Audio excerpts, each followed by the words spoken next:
What's up with y'all, man? We got basically the new free agency news from Sam about the NFL. Let's see it, man.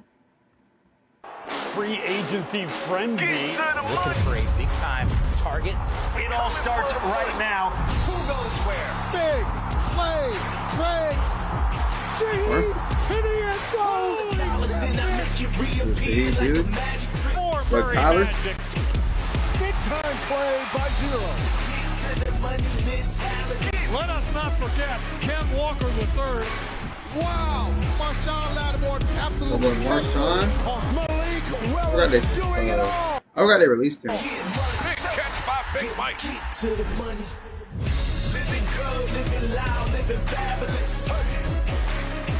Cousins dropped it in a bucket. An explosive run from Travis Etienne. It's a sack for Devin Bush. He's having a day.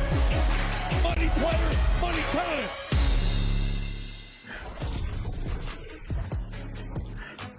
Shit.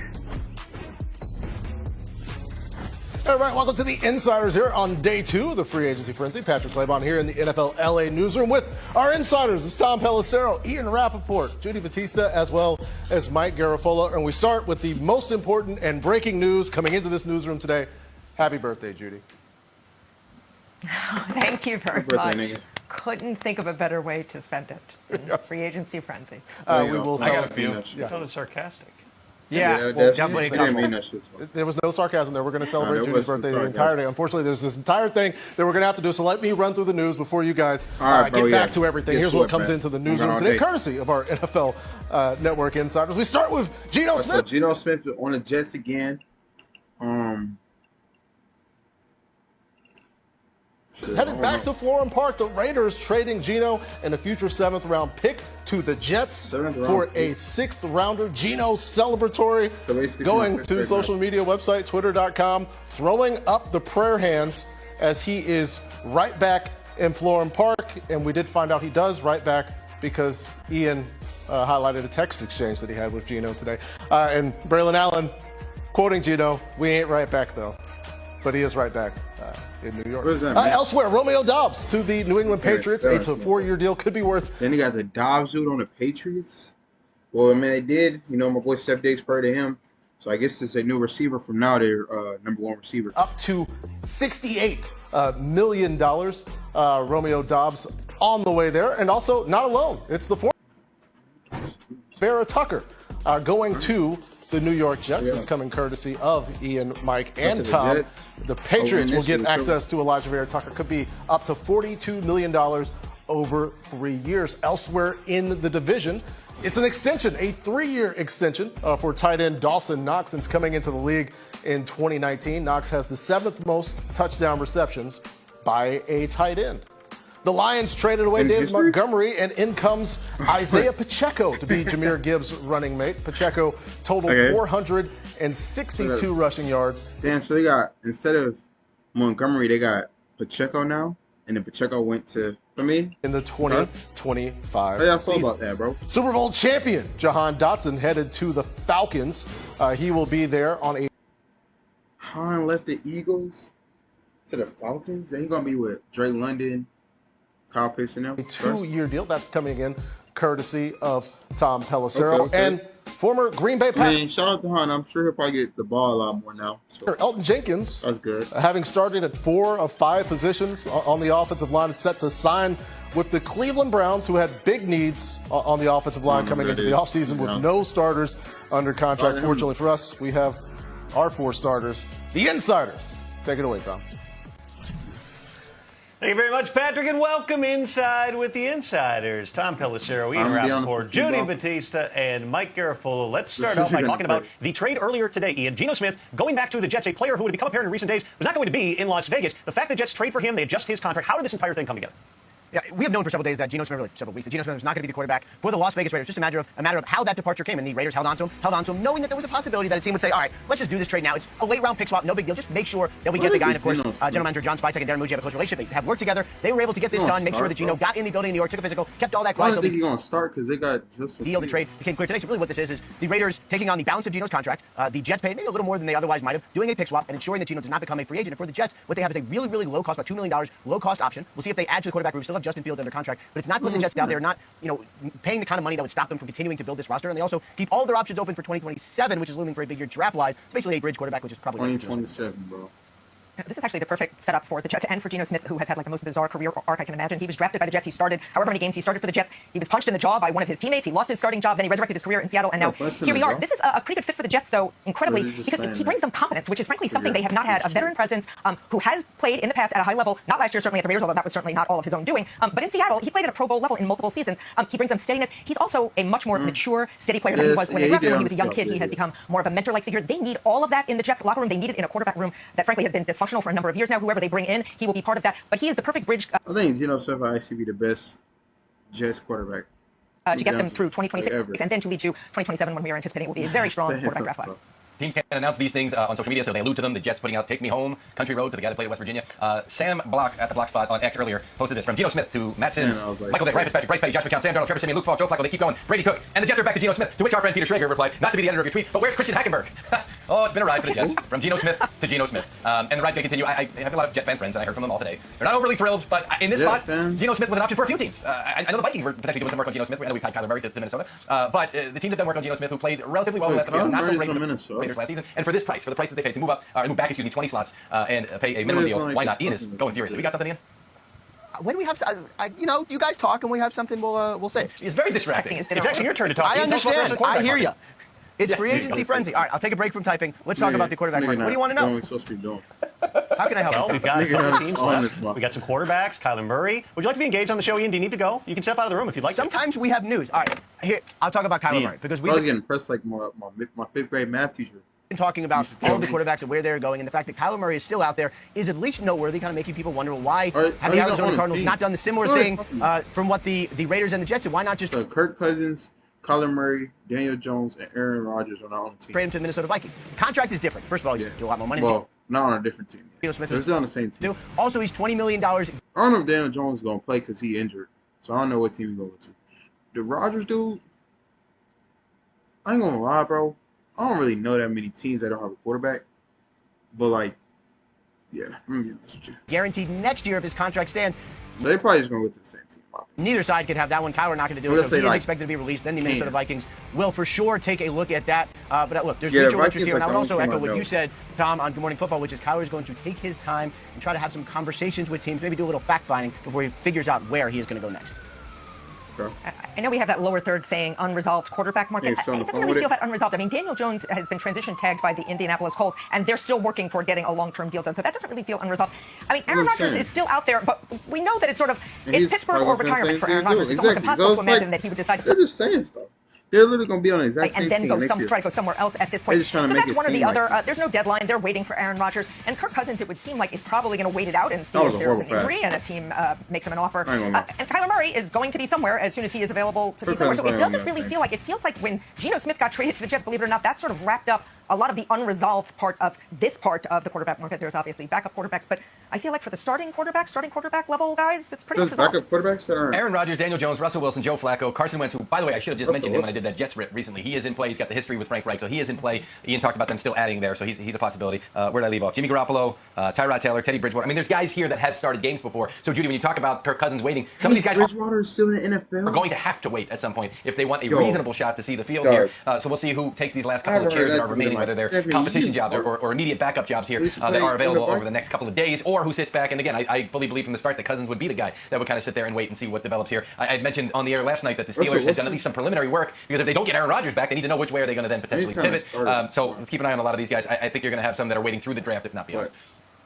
Remember, he got a $10 million parting gift from the Falcons, the fully guaranteed money he is still due. So the worst-case scenario for Kirk Cousins is a kickback to make $10 million to not play this season and potentially Aaron Rodgers might need to retire. See who might get hurt, who might have a vacancy during the season. We'll see exactly how that plays out in the days, weeks, and perhaps months to come. As we send it back to you, Patrick, so much more to come on this 2-hour edition of The Inside. Looking forward to it. Thanks, guys. When we come back, the Panthers have been busy on the defensive side of the ball. They make big-time acquisitions at 2 different spots in the front seven. We get an update on that. And yes, we're looking elsewhere. Speaking of the Jacksonville Jaguars, could there be a market for a big-time trade for BTJ? We're joined at the desk by NFL Network's Greg Rosenthal. Coming up next. If they lose BTJ, it's over, bro. Because they already lost ETN. I mean, they got Travis Hunter, but I think he's injured. And then I think they got the Washington dude on there. What's the guy? On the Insiders. That might be it, bro. Back here on the Insiders on NFL Network. Go to NFL.com/top101. See the. All right, so these are remaining free agents right here. So we got Kyler Murray, Trey. I think he went to a team. I think he went to. I think he might have went to the Ravens. I think it says something about that. And then Rasheed Walker. I don't know who that is. I don't know who this is. I think I know who this is. I heard him. I think he plays for the Browns or something like that. Then he played for the Chiefs. I don't know who this is. He played for the 49ers. And I think it's probably, I don't know who that is. Top 10 remaining free agents of 2026. All these guys still available. Kyler Murray, Trey Hendrickson, Rasheed Walker, Caleb Chason, Chico Conquo, the top 5. Because I'm going to be honest with you, like, Jawan Jennings could be a quarterback, bro. But they give him, like, more. Well, not a quarterback, but he could do, like, specialty plays like he did with the 49ers. And then Leo Chanel, Nick Cross, Braden Smith. I feel like he could go to a team like the Lions. Like, they have a good playbook. Juwan Jennings, Wyatt Teller. And we have this, which is new today. You feel me? Happy birthday, Judy. I wanted to let you know. Wow. In the middle of all this frenzy, happy birthday, Judy. Amazing. Right. Wow. What better way to celebrate? Appreciate it. What could be better? I was just going to say, this is, I'm sure, on the short list for you in terms of the celebration. We got breaking news and the whole deal, not to mention Insiders tonight. Ian, I hope you guys are going big for Judy on the birthday on Insiders. We better. Yeah, All right, bro. this has definitely been in our plans, and obviously Shout out her birthday and all, Judy, bro. we can tell you about free true. agency. That's what people are tuning in That's for. But cute, I bro. think what people really want to hear right now is Now more it's from time for Ian her birthday. Rappaport about all the reasons he wants to celebrate. All right. well, since you got traded, that would certainly. I feel like it's safe to say, if AJ Brown got traded, that would not certainly getting be a great traded. way to celebrate your birthday. Stop Anyway, being delusional, bro. transition to what we're actually talking about, not Judy's birthday, no offense. The Damn. market for A.J. Brown, because I think it's safe to say there was a little He's bit not of a leaving. change today for the New England Patriots, the team that have been The Patriots are not getting him, bro. most They already got Romeo Dobbs. They don't have no choice now. engaged. AJ Brown is going to stay on the Eagles from saying, and I just want everybody to know that's watching this that I called it. So when you see him on the Eagles in 2026, just remember that I told you that this is going to happen. With the Philadelphia Eagles on a potential Don't waste trade your for time, A.J. bro. Brown. I mean, please don't because waste your time. they are going to sign it's Romeo like Dobbs $100. for a That's what I'm massive saying. deal, a They picked the Dobbs 4-year, dude. $68 It's too million late, bro. contract extension. For And me. it's not apples to apples. It's not saying just because the Patriots are set to sign Romeo Dobbs means they are not trading for A.J. Brown. But they're not. But it does They already said that they have to trade a first-round pick and a second-round pick and a player just to even get him, bro. They're not doing that. seem to mean they are not If they are, then shit. quite they got as thirsty maybe as they had been. They don't need to do it Yeah, that's right definitely- now. They don't have a huge hole in That's the actually receiving more. room. And maybe what this does is cause everyone to just hit pause and maybe revisit at a time. Damn, that's a whole. Let's say after June 1st when it's more palatable for the Philadelphia Eagles to do. No one is saying a trade is off, but certainly they're saying it may not happen They want it to be a trade so just bad, yet. bro. Meanwhile, the New England Patriots added a is big-time sickening. receiver, and A.J. Brown continues to wait. Sickening, bro. I mean, They wanted to see if the it league doesn't so bad. happen here and it drags on through the draft and through the spring, it's not like A.J. Brown was asking for a trade. I'm just curious how this is going to go, right? I mean, I've made the point here and elsewhere that him and Jalen Hurts being in the same locker room again, I don't know how feasible that is. So this is why doing it now made sense from that perspective, but doing it later after June 1st, like Ian talked about, was the better move for the Eagles financially and the better move from a salary cap standpoint. And I think they said that it would be like probably up to like 20 million dead cap space if they get rid of him, bro. That's why Howie Roseman in his conversation with teams was trying to do a split type deal. Like, let's trade some stuff now, and then we'll do the rest of the trade after June 1st. And teams were like, nah, like you got to do it all at once. That's what I'm saying, too. Like, by the time June 1st hits, I'm sure all these teams are going to have what they want. You know what I'm saying? The draft is next month. They'll probably pick up all the people they want. And then, you know, by then, A.J. Brown will know that he will stay with the Eagles. And we'll get a lot of other people, too. You know what I'm saying? So I feel like the only way he'll get traded is if we don't get who we want in the draft. And we need somebody else. Like, we need, like, because I feel like if we trade him, then it would be like for a different position if we do trade him after the draft. But I did see a lot of people saying it would be Max Crosby. Like, we'll trade A.J. Brown for Max Crosby. I just don't see how that would make sense because we need a receiver. So why would we trade a receiver for a defensive end? You know what I'm saying? Like, what would be the point? And that's why that. And we already have defensive ends, but we could also just get one in the draft. Thing stalled out. So I feel like if you want to get a big name on offense, I feel like I said we need a DB, an extra linebacker since we don't have the Kobe Dean no more. We need, I think We might be getting Tyreek Woolen, so we should be good with the DB. I think we should get one safety, and then on offense, probably some O-linemen and a receiver if A.J. Brown leaves. If not, then maybe one more receiver because Han left, and then we need a tight end if we don't get, because I think they said Calcaterra left, if I'm not mistaken, or he might not come back because I think he's a free agent. And then they said Dallas Goedert may not come back too. Howie Roseman points for his creativity, for his effort here. Just didn't happen. So now we're coming down to the wire here of when we're going to get into the actual start of the league here, which is tomorrow, to see which way this goes from here, Judy. All right, there just doesn't seem to be desperation for any parties at this point for this trade, right? There doesn't seem to be desperation for a team that would trade for him, especially now that the Patriots got Romeo Doubs. So the teams that really, really needed to get a high-level receiver like that have filled their holes now. So there's not desperation on that side, and there doesn't seem to be so much desperation on the Eagles side that they have to do it right now for financial reasons and also because they want to get... Yeah, that's why, too. They probably will make sure that they have enough money so that they don't go in dead cap space if they trade him. You know what I'm saying? So if they do trade him, they want to make sure that they can get the best offer. And if they don't get the best offer, so they won't trade him until they can. Their price for whatever they're going to get for A.J. Brown. So the fact that there's no urgency means there's no urgency. They're not driving towards a point where everybody feels like we got to get a deal done now. So why can't it linger on? I guess they have to trade him just because the dynamics of the locker room. But would it be crazy to imagine that he could play again for the Eagles? I don't know. It just seems to have fizzled out. If anything happens, we'll be on top of it here, Patrick, on this 2-hour edition of the Insider. Yeah, Ian. Wait, something just happened. Yeah, Ian. Oh, yeah. Yeah. Let's talk about one of our good friends on the Insiders. That is Teddy Bridgewater, who, of course, appeared on the show and foreshadowed the fact that he was going to sign with the team and then ended up signing with the team and came out of retirement after a career in high school sports. Now I'm told he is signing with the Detroit Lions. Coach? So Teddy Bridgewater, who came back to the NFL. Wait, I thought he was a coach. After a career as a high school football coach, and now is back in the NFL as a quarterback. Yeah, bro. It gets to a point, bro. Niggas seen his little players that he was coaching doing good, and he wanted to be one of them. Back according to his friends, the Insiders, who are also my friends. He's not going to play.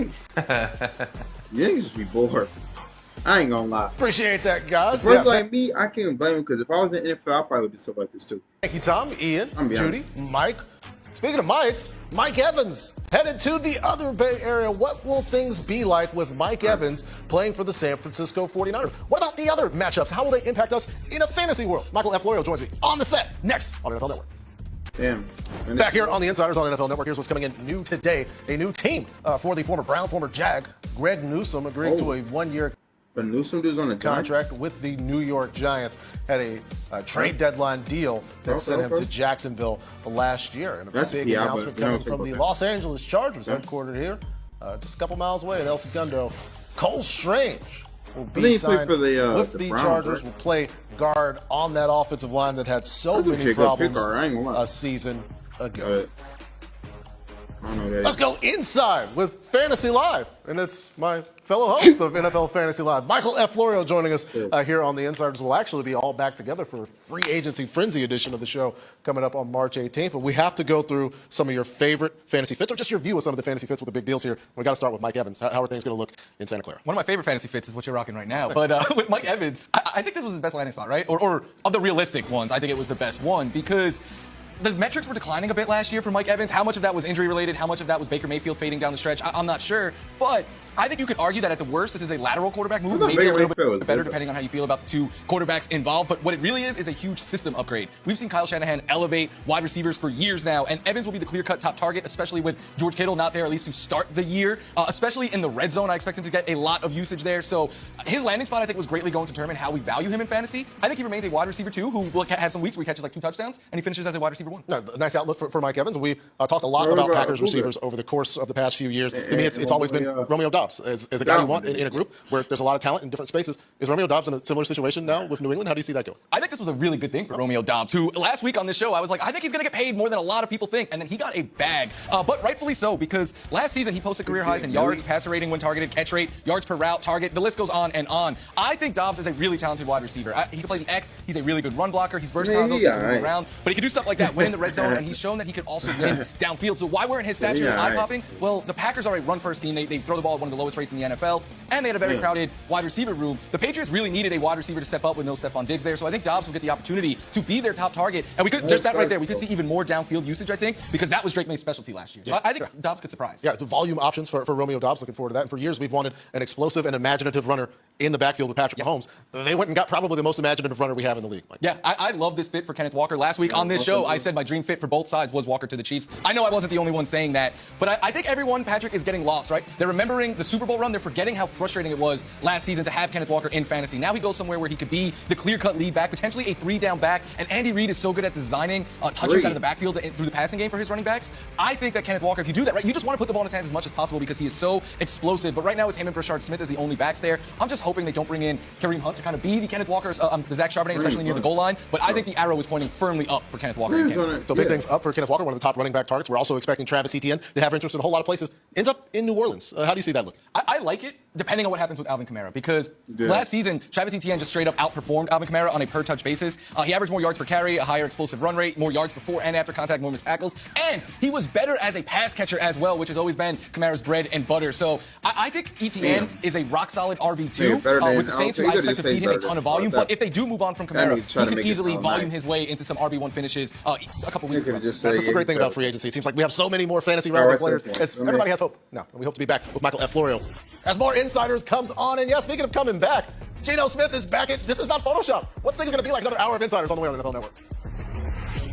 This shit was a 2-hour video. Free agency frenzy. Big time target. It all starts right now. My attention span isn't this. This is like the same thing. I'm not watching. To the point. Final hour of today's edition of the Insiders. Patrick Claybon here in the newsroom alongside our esteemed Insiders, NFL Network Insiders, Tom Pelissero, Ian Rappaport, Judy Batista, as well as Mike Garofolo. We will get back to them, but before we do, I'm just going to run through a little bit of the news that the Insiders have brought here into this newsroom today, starting with Eugene Cyril.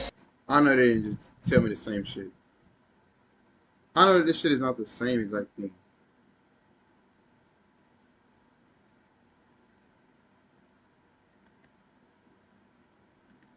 I know, like, fuck, they didn't just show me the same shit. A possibility that they could still reunite with the Jets, and like the Jets were just left as the last chair standing, these other teams were exploring whether it was going to be an unquestioned starter or with the chance to compete or as in a role for a younger quarterback to sort of groom him. How about Geno Smith? You talked about Geno Smith and probably isn't as frenzied as it usually is, but for Henderson, this really has been interesting to watch. Because I know there were high hopes for a $30+ million deal, kind of like Jalen Phillips got at the beginning. To be fair, he's a little bit older. He's coming. What's this? Big time turnover machine in Chicago on his way to New York, and the Texans signing dollars guarantee program. Let's start out with a up to 20 from that. Okay, this thing is on the Jets.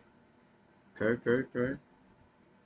Oh, shoot. And with the Jets signing former Bears cornerback Deshaun RIQ to a one-year deal, according to NFL Network Insider. We're going. $5.5 million. All right, so big time. Let's go back a little bit.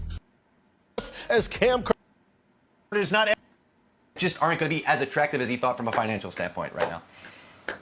The board is not empty just yet, Patrick. If there's any more action between now and the top of the hour, we will have it right here on this 2-hour edition of The Insider. Thank you, Tom. Thank you to the rest of the Insiders. And a thank you to an upcoming guest, as Cam Curl will remain here in Los Angeles with the Rams. And in fact, he's going to be on this Los Angeles-based show. Cam Curl joining myself and Brian Baldinger next on NFL Network.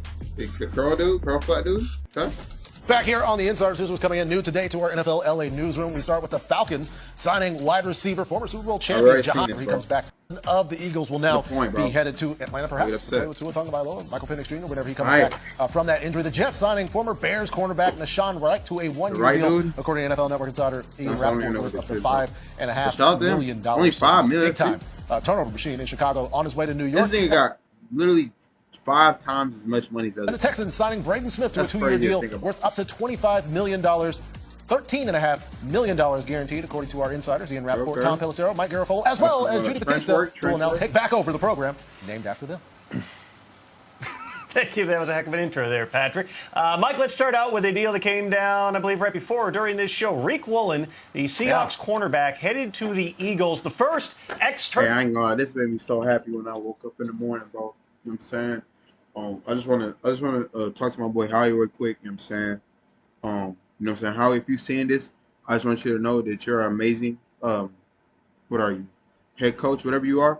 Shout out to you. You know what I'm saying? I told you, like I said earlier, we need a DB. You know what I'm saying? Shout out my boy Jair Alexander. I don't know when he's coming back. For me. But when he does, you know what I'm saying? We'll have him. We'll have my boy Quinion, my boy Coop. You know what I'm saying? We'll have my boy Reed. We'll have who else? McCluba when he get back too. So I just want to say shout out to my boy Reed. Welcome home, bro. You know what I'm saying?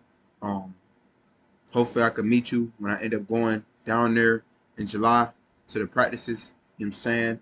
And get your autograph, things of that nature, bro. But shout out to you. Signing for Howie Roseman, who you know was getting the shakes after those first 24 hours when he had not yet spent some money. Oh, I'm adding a second one right after it too. But let's start with RIQ Woolen on a 1-year, $15 million max deal. A lot of these guys that had a number in their mind, sort of like Trey Hendrickson, but had a number in their mind on a multi-year deal, are now going to have to take potentially 1-year deal. And the Eagles are good about doing these kinds of deals. I remember they did it for Alshon Jeffrey years ago. Like Jeffrey didn't get the number that he thought he was going to get, and they did. It was about 1 year. I think it was a $15 million max, and then they turned that into a multi-year relationship with Alshon Jeffrey. Doing it here with RIQ Woolen, saying, hey, you didn't get your market? We're happy to give you a really good 1-year deal to let you reestablish and maybe get a multi-year deal, whether it's here or somewhere else moving forward. That's Howie Roseman's approach. Maybe it wasn't in the plans to begin with, but it becomes available. You go attack it, and you strengthen a part of your team that's already strong. Meanwhile, a second deal for the Eagles, Johnny Munt. Tom, you reported that he was released by the Jaguars, I believe, yesterday. Now signing with the Eagles, going to agree or has agreed to a 1-year deal. The blocking tight end. Johnny, who? I tagged my buddy Nick Costos. He's got great nicknames for all the players. Munt Cakes. He calls them Johnny Munt Cakes. I love that one. Yo, dude, don't ever say that again in my ear. But who is that? All right, Judy, what do you got? A signing that interested you today? Wait, what? Can I go back They didn't even tell me who it is. to late last night? I don't know. I'm not gonna lie to you. Got great nicknames for all the players. The blocking tight end. I tagged my buddy Nick Costos, or has agreed to a 1-year by the Jaguars, I believe, yesterday. Now for the Eagles, Johnny Munt. Bro, who the fuck is that? No. Johnny Munt? Oh, wait. Wait. Who is this?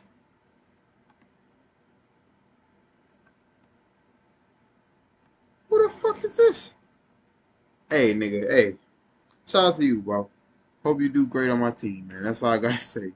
I never heard of you, bro, but shout out to you, nigga. Tom, you reported that he was really one of the players, Munt Cakes. He calls them Johnny Munt Cakes. I never heard that today. In my life.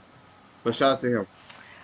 Can I go back to late last night, Elijah Vera Tucker on the Patriots? That sort of counts as today. Elijah Vera Tucker, this addresses one of the maybe the dominant need for the Patriots this offseason to shore up that offensive line. We sort of saw how Drake May got beaten up during the playoffs, especially in the Super Bowl. But shout out my boy Campbell. Pretty decent. Well, Elijah Vera Tucker, if healthy, is an elite guard. The problem is he's had some big injuries. He's torn both triceps in each arm. He's also had a torn Achilles, so he hasn't been on the field as much as he should be. He's a first-round draft pick by the Jets, so he is super talented. He is super elite if he can stay healthy. That is a great pick. He will slot in probably at left guard. That's the reason why the Jets are so sorry. I'm seeing it. If they picked an old lineman in the first round, they had to have a sorry ass team. The only team they probably get a little, like, you know, acceptance is the Patriots last year and the Eagles. That's it. Which will really help Will Campbell, who, as we know, came back from but you have to think about it. Even when the Patriots did draft the Campbell dude for the first round, they lost in the Super Bowl, and they needed protection. I'm pretty sure Drake May got sacked like 6 times in one game before, bro. in the middle of last season and struggled when he came back. I love that. Combined with the Romeo Doubs signing today, good work by the Patriots to give Drake May some more help. Oh, lineman in the first round. Yeah, that was an interesting one for me too. I mean, I was kept trying to. At least like you can pick him in the first round, but not the first. Like, how do you figure out how much money Elijah Vera Tucker makes? Then you realize you had three teams. You had the Patriots, you had the Giants, and you had the Cleveland Browns, I believe, were the other team. End up getting around $14 million per year in an incentive-laden deal that rewards him for staying on the field. Really, what the Patriots did is take a shot just on the talent and say, you know what? If he gets injured, guys get injured, but we are going to try to get a Pro Bowl caliber player on our offensive line to help. I would say similar situation for the Cleveland Browns, who really have focused on their offensive line really throughout this. Titus Howard was an early trade, not a signing, but an early trade. And then Elton Jenkins earlier today agreed to terms on a 2-year, $54 million deal. $20 million. Who the fuck is this? I don't even know what this is. Guarantees. There's Tevin Jenkins, also Jenkins. Both Jenkins agreed to terms with the Cleveland Browns. The former Packers one was a Pro Bowler who's battled injuries, is going about. Quincy Williams is going to the Browns? Okay. Is kind of going through. I mean, his dress is green, so he's going to have to change it. And I would say this, what it is I'm laughing. Nigga laughing. Oh, yeah. Never signed two Jenkins in one day. It just creates chaos. Quincy Williams not playing the offensive line. He's a linebacker, which is similar, but a different side of the ball. What happened? Is kind of going through it, and I would say this, what it is why is he laughing, though? Different position. I'm looping. It's been not enough sleep and too much time on TV over the last 3 days, 2 days, whatever it's been. I don't know. Someone else talked about something that they liked. I'll give you a signing that was interesting today. Isaiah Pacheco going to the Lions, one of the violent runners in the league, pound for pound, as tough as anybody. The Lions, of course, had traded David Montgomery to the Houston Texans. They needed that complimentary back. I feel like it's kind of interesting. Like, they traded the Montgomery dude, which was literally had a whole comparison with Jahmyr Gibbs and a lot of chemistry with him for Pacheco, and they put the Montgomery dude. Wait, what? Is he on the Chiefs, right? Pound for pound, as tough as anybody. The Lions, of course, had traded David Montgomery to the Houston Texans. Oh, never mind. Well, they got the Gainwell dude on the Chiefs.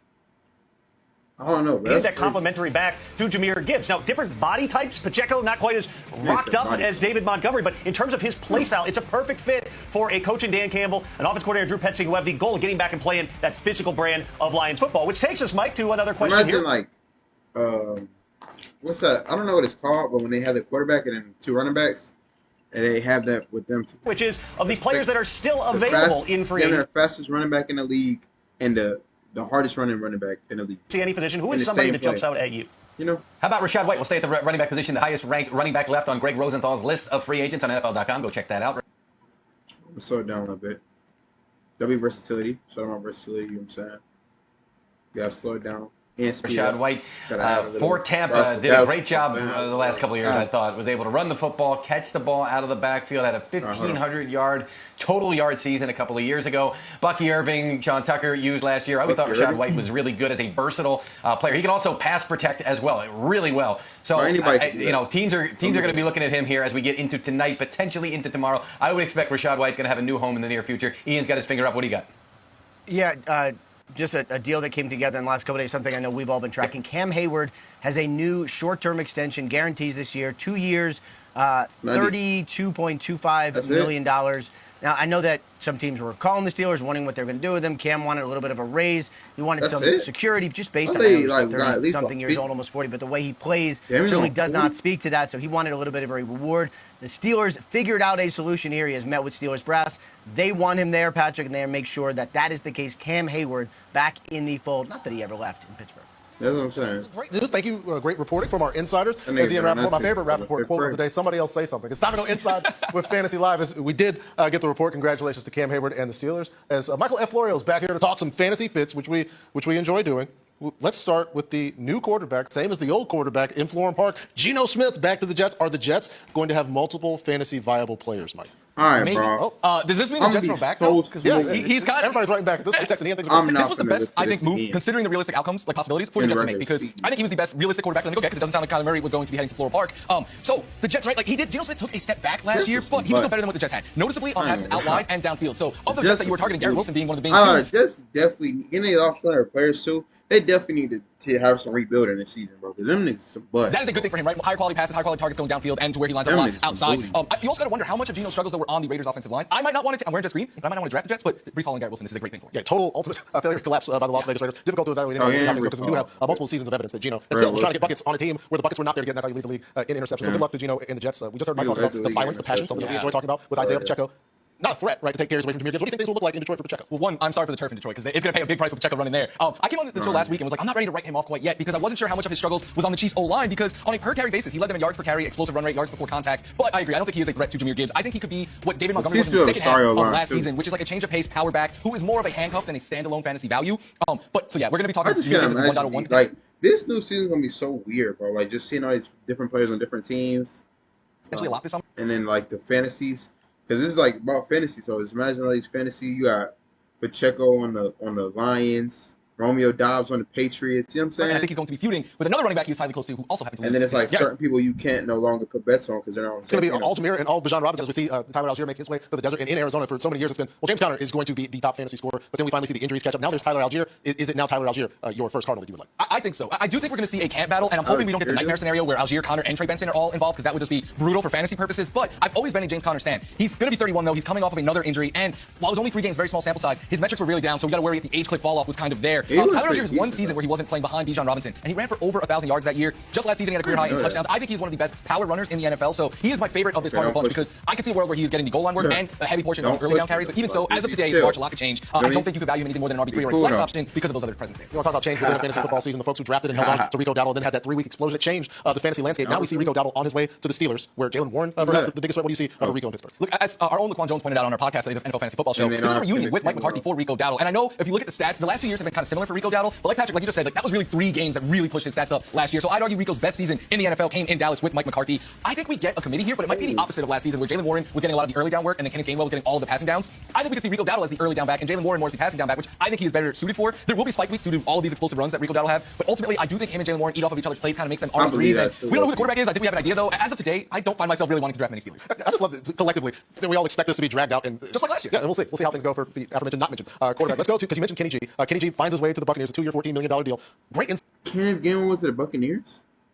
So they should have Bucky Irving. Like, who else do they have? Because I think they said the Rasheed White dude isn't on their team anymore. So who else do they have? I feel like I don't know. We do got Tank Bigsby, I think, still. Okay. Some spots, a lot of times the high scorer. I mean, it seems like, honestly, like this season, a lot of the NFL teams, like they have a lot of good backup running backs now. Because before it was more like just a one good running back. But now it seems like a lot of teams are getting more backup running backs that were starters. And they could just supplement. How do you think it goes in Tampa Bay? I don't know if it's just let the MVP walk out the building, but they chose to do that. I think this is the new Rachaad White, maybe even improved Rachaad White in Tampa Bay, because I do think Kenneth Gainwell is a better weapon as a pass catcher out of the backfield. And he's coming off a career year as both a runner and a receiver. But I'm not sure if he's going to get as much usage as last year just because Bucky Irving is really good, and I think that he will get a lot of that groundwork, and maybe they split the pass game work. I will say, though, I do think Gainwell, if you draft Bucky Irving, there's going to be weeks where you're going to be upset because Kenneth Gainwell's going to get so many targets, he's going to do stuff like you see on his screen right now. So I think it kind of knocks Bucky from like a rock-solid RB1 maybe to that RB1, RB2 territory, and then Gainwell is like a flex option that'll have some big spike weeks and maybe some down weeks as he's kind of game scripted. A function. Just that is the Kenny G experience that we've had in fantasy football. At RB2, that can be an RB1, our fantasy analyst number 1. All right, bro. Back on March 18th for a free agency fallout edition of NFL Fantasy Live. Looks like that's about it, bro. You know what I'm saying to you? Damn, no, they talking crazy. I know they talk crazy, Gino. You don't have to speak to you like that? Same, bro. Shout out to my boy Juby. That's facts, man. Shout out to NFL. All right, let's go ahead and get this in. It's wrapped up, man. Let's get this prayer in, man. Let's get this prayer in, man. Let's get this prayer in. But thank you for today. Just protect all these players. You know, it is my mom's birthday, but, you know, I just want to say happy, you know, be in positive spirits. Just thank you for allowing us all to be safe. Hope all these NFL players make it to their teams and, you know, make a career for themselves and be able to provide for their family and others. And just hope them be able to give you all the glory. And just stay positive in these hard times any way they can. And just thank you for allowing RIQ to come to the Eagles and the other dude, I forgot his name, Johnny. Thank you for allowing him to come to the Eagles too. Help us have a rebuilding year this year and win us another Super Bowl, Lord. But we love you, Lord, nothing without you. We just want to give you all the glory. In Jesus' name, love you. In Jesus' name. I love y'all, man. Jesus loves y'all. More videos today. Love y'all. Happy birthday, my mom. Peace out, man.